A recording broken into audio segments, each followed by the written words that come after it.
Welcome to Chillin' 101. We hope this video helps. In this video, I will show you how to make apple pie using bread.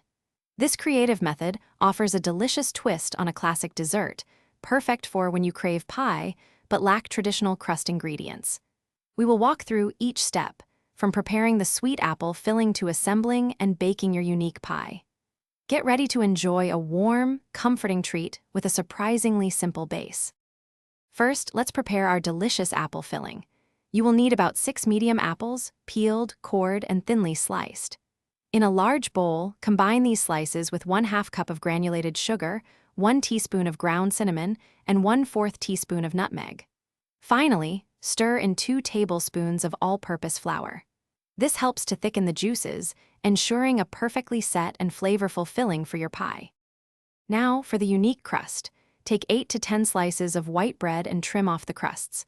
Using a rolling pin, flatten each slice until it is thin and pliable.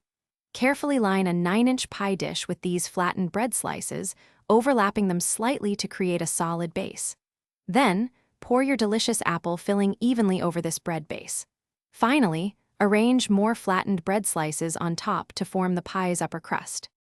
It is time to bake your wonderful creation.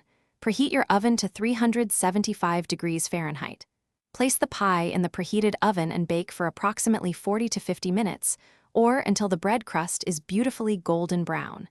You will know it is ready when the filling is bubbly and the apples are tender. Allow the pie to cool for at least 30 minutes before slicing and serving. Enjoy your homemade bread apple pie. Thanks for watching. Consider subscribing if we helped you.